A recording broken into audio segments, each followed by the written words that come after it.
Good morning. PED 1, the Child in Adolescence Learner and Learning Principle. Pre-recorded presentation by Heidelin P. Rodolio. Week 1. Human Development. Human development is a pattern of movement or change that begins at conception and continues through the lifespan. Major principles of human development are: development is relatively orderly, proxidesmal pattern and cephalocaudal pattern. While the pattern of development is likely to be similar, the outcomes of the development process and the rate of development are likely to vary among individuals. Development takes place gradually. Development as a process is complex because it is a product of biological, cognitive, and social-emotional processes. Two approaches of human development. 1. Traditional approach. Second one is lifespan approach. Week 2. The stages of development and development tasks. Development tasks according to Santrac 2002. Prenatal period from conception to birth. It involves tremendous growth from single cell to an organism complete with brain and behavior capabilities.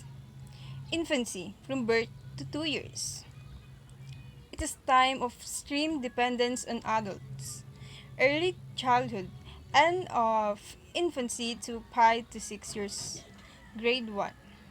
These are the preschool years young children learn to become more self-sufficient and to care for themselves. Middle of and late childhood, 6 to 11 years of age, the elementary school years. Skills of reading, writing, and arithmetic are mastered. The child formally exposed to larger world and its culture. Adolescents, 10 to 12 years of age, ending up to 18 to 22 years of age. Begins with rapid physical changes, dramatic gains in height and weight, changes in body contour, and the development of sexual characteristics. Early adulthood from late teens or early 20s lasting through the 30s. It is a time establishing personal and economic independence, career development, middle adulthood, 40 to 60 years of age. It is a time of expanding personal and social involvement and responsibility. Late childhood, 60 years and above. It is a time for adjustment to decreasing strength and health, life review, retirement, and adjustment to new social roles. Week 3. Teachers as consumer and user of research. Teachers as researchers. The scientific method, research design, data gathering technique. Teacher as consumers and user of research. Research gives teacher and also policymakers important knowledge to use in decision making for the benefit of learners. Research enables teachers to come up with informed decision on what to teach and how to teach. The scientific method. Since research is a systematic and logical process, researchers basically follow the scientific method. Dewey gave us 5 steps of scientific development. First one is identify and define the problem. Second one, determine the hypothesis. Collect and analyze data. Formulate conclusions. Apply conclusions to the original hypothesis. Research design. The first one is case study, an in-depth look at an individual. Correlational study, a research design that determines associations. The third one is experimental, determines cause and effect relationships. Naturalistic observation focuses on children's experience in natural settings. Longitudinal studies and follow through a single group over a period of time. Cross-sectional, in which individuals of different ages are compared at one time. Sequential, combine cross-sectional and longitudinal approach to learn about lifespan development. Action research, a reflective process of progressive problem solving led by individuals working with others in teams or as a part of community or practice to improve the way they address issues and solve problems. Data gatherings techniques. Observation. Observation can be made either laboratories or natural settings. Psychological measure. Certain indicator of children development such as among others heart rate, hormonal levels, bone growth, body weight, and brain activity are measured. Standardized. These are prepared tests that assess individual performance in different domains. These tests are administered in consistent manner.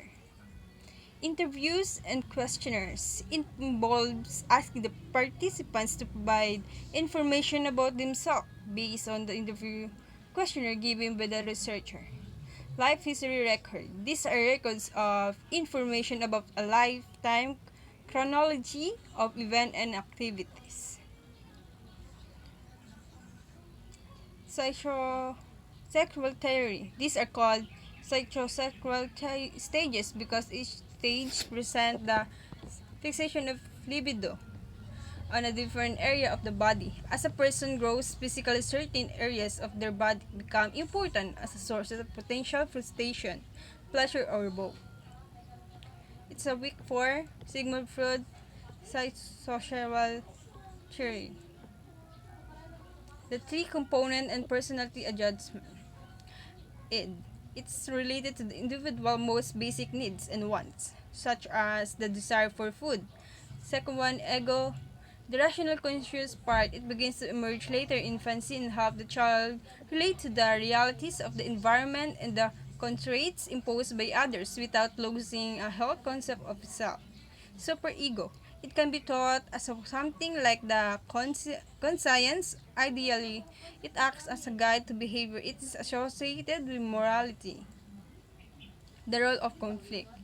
Each of the sexual stages is associated with a particular conflict that must be resolved before the individual can successfully advance to the next stage. The resolution of each this conflict requires the expenditure of sexual energy, and the more energy that expended at particular stage, the more the important characteristics of the stage remain with individual as she measure psychologically. Oral stage 0 to 1 year. In the first stage of personality development, the libido is concerned in baby's mouth. At this age, in life are oral or mouth oriented, such as sucking, biting, and breastfeeding. Anal stage 1 to 3 years. The libido now becomes focused on anus and child derives grip pleasure from defecating. Phallic stage 3 to 5 or 6 years. Sensitivity now becomes concentrated in genitals. Masturbation in both sexes becomes a new source of pleasure. The child becomes aware of anatomical sex differences, which sets motion the conflict between erotic attraction, resentment, rivalry, jealousy, and fear, which Freud called the Oedipus complex in boys and the Electra complex in girls. Latency stage 5 to 6 to puberty. No further sexual development takes place during this stage. The libido is dormant. Genital stage puberty to adult.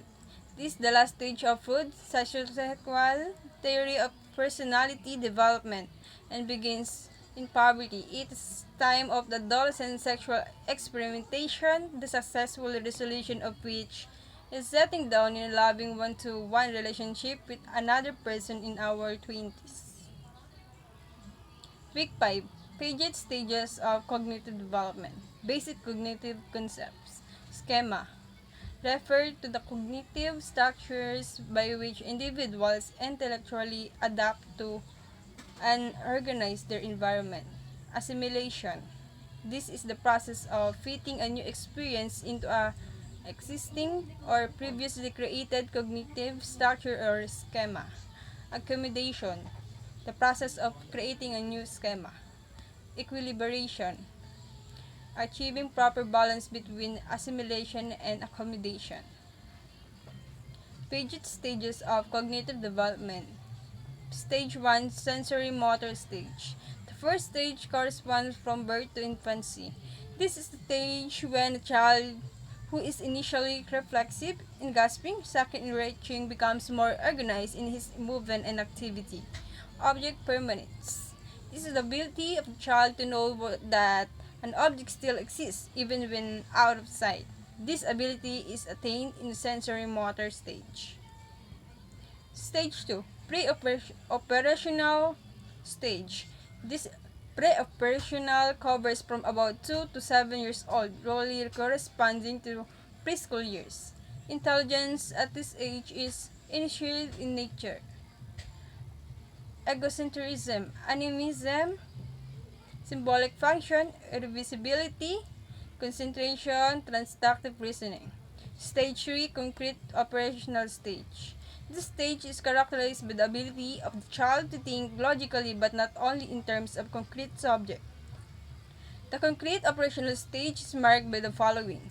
Decentering. This refers to the ability of the child to perceive the different feature of objects in situation. Reversibility. The child can now follow the certain operation can be done in reverse. Conservation. This is the ability to know that certain properties of objects like number, mass, volume, or area do not change, even if there is change in appearance. Serration. This refers to the ability to order or arrange things in a series based on one dimension, such as weight, volume, or size. Stage 4. Formal operational stage. The final stage of formal operation covering ages between 12 and 15 years, thinking become more logical. They can now solve abstract problems and can hypothesize. This stage is characterized by the following. Hypothetical reasoning. This is the ability to come up with different hypotheses about a problem and gather and weight data in order to make a final decision or judgment. Analogical reasoning. This ability to perceive the relationship in one instance and then use the relationship to narrow down possible answer in another similar situation problem. Deductive reasoning. This is the ability to think logical by applying a general rule to particular instance or situation. Week 6. Erik Erikson's Social Theory of Development. Erikson 8 stages of development. First one is trust versus mistrust. From birth to 12 months. The infant forms a loving, trusting relationship with a caregiver, which in turn forms a foundation for the expectation of the world as a secure and pleasant place to live. Second one is autonomy versus shame. 1 to 3 years. Infants and toddlers begin to explore their worlds and assert their independence. Third one is initiative versus guilt, 3 to 6 years. The preschooler needs to rely on active, purposeful behavior more and more as their environment presents new challenges and demands more responsibility. Industry versus inferiority, 6 to 12 years. Learn to deal with demands to learn a wide range of new skills, including the task of formal schooling. Identity versus role confusion, 12 to 12 years old. The formation of a sense of personal identity with regard to such things as opinions, sexual roles, and occupation. Intimacy versus isolation, young adulthood. At this age, individuals face tasks of forming intimate relationship with others. Generativity and stagnation, middle adulthood. The focus of this stage is on parenting. Integrity versus despair, late adulthood. He is successful in resolving the crises associated with earlier stages. When he or she looks back on his or her life, it will be with a feeling satisfaction and fulfillment. Week 7. Colbert Theory of Moral Development. Theory of moral development depended on moral reasoning and was learned three levels, each having two stages. The levels are pre-conventional reasoning, moral reasoning directed initially by the expectation of punishment from external sources, and later by an interest personal reward.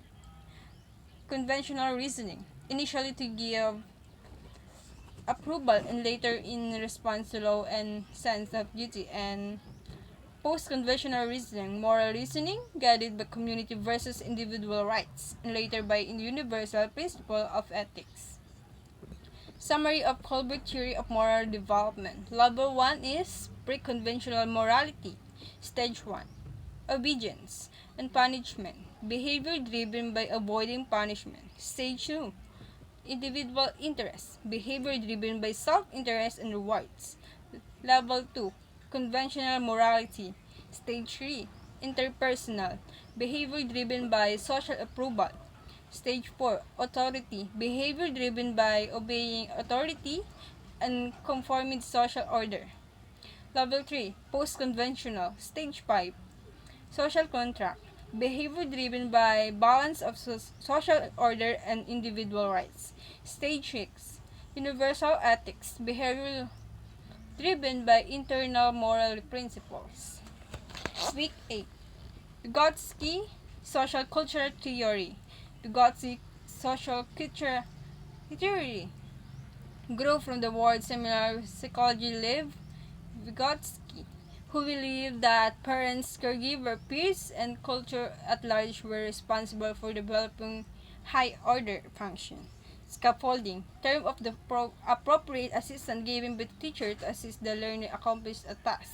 Social interaction, the social environment of the or the community takes major role once development. Cultural factors, the crucial role that culture played on the cognitive development of children.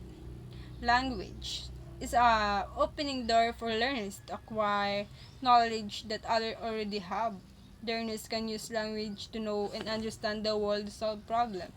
Zone of proximal development represent a learning opportunity where a knowledgeable adult assisting the child's development.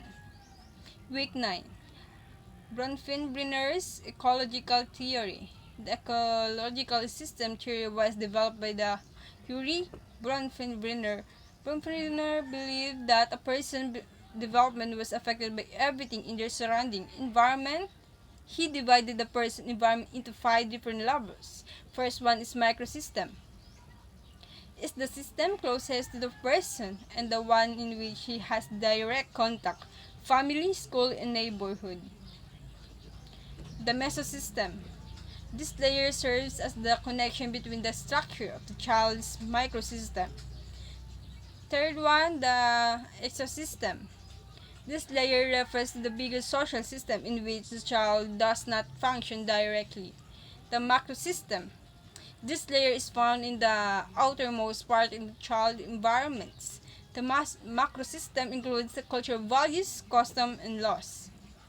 Week 10, prenatal period. Stage of prenatal development. Prenatal development is divided into 3 periods: prenatal, embryonic, and fetal. Germinal period, from conception to 2 weeks. Prenatal development that takes place in the first 2 weeks after conception. It includes the creation of the zygote, continued cell division, and attachment of zygote to the uterine wall. Embryonic period, 2 weeks to 2 months. Prenatal development occurs to 2 to 8 weeks. The zygote will become embryo. Organogenesis is the process of organ formation during the first 2 months of prenatal. 3 layers of the cells. Endoderm, inner layer of the cell, comes the digestive and respiratory system. Ectoderm, outermost layer of the cell, becomes the nervous, sensory receptors and skin parts. Mesoderm, middle layer, develops into circulator, skeletal, muscular, excretory, and reproductive system. 3 life support system. Placenta, A life support system that consists of this shaped group tissues in which small blood vessels from the mother and the offspring intertreat but not to join. Umbilical cord contains two arteries and one vein that connects the baby to the placenta, amnion. It's a bag or an envelope that contains a clear fluid in which the developing embryo float. Fetal period lasts from about 2 months after conception until 9 months when the infant is born. Dramatic course and organ system nature to the point at which life can be sustained outside the womb. Teratology and hazard to prenatal development. Teratology is the field investigating the causes of congenital birth defects. Below are clusters of hazard to prenatal development, prescription and non-prescription drugs. Prescription and prescription drugs. Psychoactive drugs, caffeinated coffee, fetal alcoholic syndrome. Environmental hazard. Radiation in job sites and X-rays, environmental pollutant, toxic waste, and prolonged exposure to heat, saunas, and bathtubs. Maternal factors. A developing fetus depends entirely on its mother for nutrition. It is recognized that maternal nutrition during pregnancy may result into inadequate growth of the fetus. Paternal factors. Exposure to lead, radiation, certain petroxic chemicals. Week 11. Physical development of infants and toddlers. Infancy and toddlerhood span the first 2 years of life. Between 1 years of age, babies grow in development at an astounding rate. They learn to smile, roll over, sit up, wave, clap, pick objects, crawl, bubble, and some may even start saying few words. They learn to bond with and trust their caregivers. And they often understand more than they are able to communicate. Cephalocaudal and proximodistal patterns. Cephalocaudal strand is the postnatal growth from conception to 5 months when the head grows more than the body. Growth that applies the involvement of the fetus also applies in the first month after birth. Proximodistal trend. It is a prenatal growth from 5 months to birth, when the fetus grows from the inside of the body outwards. Refers to the development of motor skills from the center of the body outward. Motor development. Along this aspect of motor development, infants and toddlers become reflexes to gross motor skills and fine motor skills. Reflexes. The newborn has some basic reflexes which are, of course, automatic and serve as survival mechanism before they have the opportunity to learn. There are many different reflexes. Some of the most common reflexes that babies have are stacking reflex, rooting reflex, gripping reflex, tonic reflex, curling reflex, startle or moco reflex, gallant reflex. Week 12. Cognitive development of infants of toddlers. Sensory motor development, object permanence. Used to describe child ability to know that object continue to exist even though they can no longer be seen or heard. Language development. 3 to 12 months. In this period, the baby will most likely coo and laugh, play with sounds, begin to communicate with gesture like waving. 12 to 18 months. At this age, children often say their first word with meaning. 18 months to 2 years. Their vocabulary has grown and they will start to put two words together into short sentences. Week 13. Socio-emotional development of infants and toddlers. Socio-emotional developments, the infants need to establish an enduring emotional bond characterized by a tendency to seek and maintain closeness to specific figure, particularly during stressful situation. Temperaments. A word that captures the ways that people differ, even birth, in such things as their emotional reactions. Activity level, attention span, persistence, and ability to regulate their emotions. Supporting social emotional development for infants and toddlers. Strategy: learning about emotion and emotional expression. Discussing interaction activities and experience, as well as acknowledging and labeling emotion are ways you can help infants and toddlers identify, understand, and express emotion in healthy ways. Strategy: learning, play, and friendship skills. Understanding and expressing emotion in healthy ways can help support and contribute to the development of social skills, including playing, making, and keeping friends, and getting along with others. Week 14. Preschoolers' physical development. The preschooler years is very important as it lays foundation to later development. At this stage, preschoolers achieve many development milestones. Significant change in physical development. Physical growth increase in the preschool years, although it is much slower in pace than infancy and toddlerhood. Gross and fine motor development. Gross motor development refers to acquiring skills that involve the large muscles. These gross motor skills are categorized into three. Locomotor skills are those that involve going from one place to another, like walking, running, climbing, skipping, hopping, creeping, and dodging. Non-locomotor ones are those are where the child stays in place, like bending, stretching, turning, and swaying. Manipulative skills are those that involve projecting and receiving objects like throwing, striking, bouncing, catching, and dribbling. Fine motor development refers to acquiring the ability to use the small muscles in the arm, hands, and finger purposely. Preschooler artistic development stages drawing in early childhood. Stage 1, scribbling stage. This stage begins with large zigzag lanes which later become circular makings. Soon discrete shapes are done. Stage 2, pre-schematic stage, may already include early representation.